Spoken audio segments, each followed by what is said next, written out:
Welcome to the Mythic Metamorphosis channel.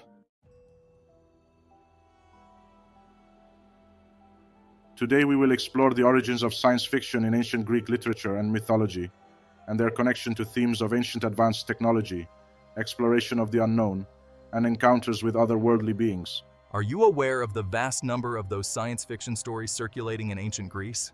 The Greeks believed that their science fiction stories depicted events from ancient times over millennia rather than looking into the distant future, showing their distinctive approach to storytelling. In Greek mythology, there is a powerful metal guardian that patrols the island of Crete. If a ship trespasses, the metal guardian can release a powerful heat beam, destroying any intruder in its way. But it has a weakness. If a particular bolt on its metal body is loosened, its thick fluid escapes, rendering it immobile. Naturally, only those who built it and their descendants know the exact position of this critical site. The myth of Talos dates back approximately 2,500 years, and the Greeks firmly believed it portrayed events from a distant past. The robot that guarded Crete was called Talos, and the engineers who knew where to drain the vital fluid to deactivate the creature were referred to as gods. In the Argonautica, a tale thousands of years old whose origin lies buried in the mists of time, so-called centaurs occur. What are they supposed to be? The centaur is a hybrid with a male torso and a human head, but the body of a horse. Basically an absurdity, which should be a figment of the imagination. However, hybrids were also known to exist in other ancient cultures. The historian and church father Eusebius, who passed away in AD 339, was renowned as the Bishop of Caesarea and a prominent early Christian chronicler, documenting this in Volume 5 of his works. The gods, Eusebius reports, had created various hybrid creatures, such as the Minotaur and the Sphinx. The Minotaur, a monstrous creature from Crete, was one of these terrifying beings.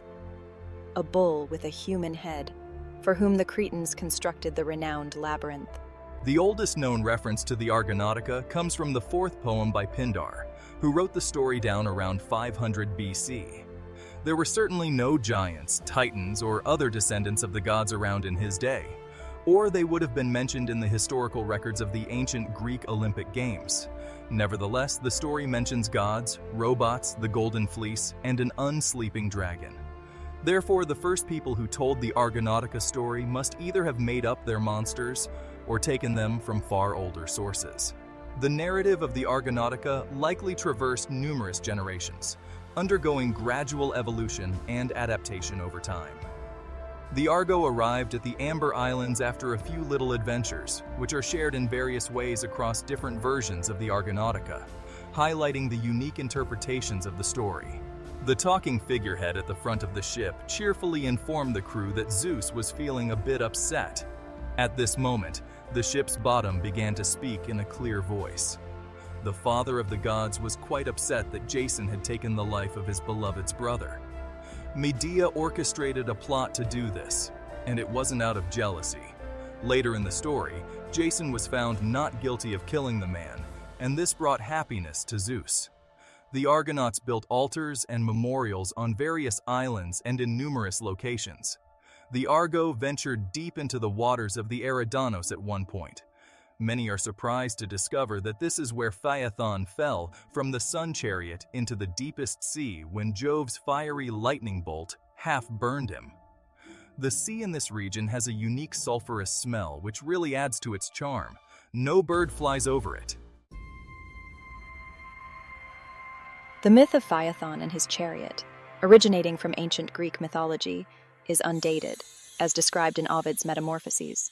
Ovid's Metamorphosis describe it in detail, but he lived 40 years before Christ, when the Argonautica had already been for ages.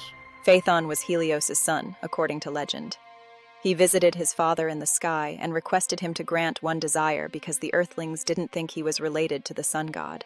He asked to drive the sun chariot. His father was shocked and cautioned his son to abandon the plan, saying driving the sun chariot required special understanding. Phaethon usually ignored warnings. He couldn't back out of his father's inadvertent pledge to grant all his wishes. After being replenished with 4-star ambrosia, The flaming horses were fastened to the wagon. The sun chariot rushed into the sky, but the horses quickly realized their driver couldn't control them, leading to a tumultuous journey that unleashed chaos and destruction across the lands below. They deviated from their customary path, rising high into the sky before soaring back down to Earth at dizzying speed. This chaotic trip proceeded, with the sun chariot getting closer and closer to the ground. The clouds began boiling, and entire forests and swathes of land caught fire. However, the air inside the celestial transport became increasingly heated, making it difficult for Phaethon to breathe. As the fire devoured his hair and skin, all he could do was jump out of the chariot, and his body was claimed to have fallen into the Argonauts River. His sisters, the Heliades, went there and cried for so long that their tears turned to amber, which can still be found along the riverbanks. The divine chariot plummeted into a lake, scattering flames in all directions during its descent. In contemporary times, the story of Phaethon is commonly interpreted as a twofold parable, symbolizing both the power of nature and the consequences of hubris, offering insights into timeless human themes and moral lessons. On the one hand, there is the sun, which has the ability to burn entire areas of land. On the other, there is the young man, who believes he can do anything his father can. I doubt that those who initially told this story saw it solely as a parable. Several aspects of the story are surprisingly rational, drawing parallels to contemporary spaceflight technology. However, this holds true for other parts of the Argonautica. The description of the horse in Argonautica may seem fantastical, yet it bears resemblance to modern technology. A horse with a golden mane and fast feet might be considered superior transportation at the time. The epic tale's blend of myth and technology raises questions about ancient wisdom and the intriguing prospect of alien encounters. The Argonautica's fascinating blend of fanciful and plausible storytelling continues to attract audiences. Jason's companions resumed their trek, passing through several regions on their return. Although they attempted to replenish their water supplies on the heights of Crete, the impervious Talos, in his metallic form, hindered their entry, frustrating their attempts. He is referred to as a bronze giant, or a being whose entire body was covered in bronze. According to Apollonius, Talos encircled the island 3 times a year, although all other ancient sources use the phrase 3 times per day. With his magical vision, he spotted every vessel approaching Crete and battered it from a long distance, presumably with rocks, with incredible accuracy. He could also emit heat, attracting vessels and causing them to catch fire. Tradition holds that the god Hephaestus, a descendant of Zeus, created Talos.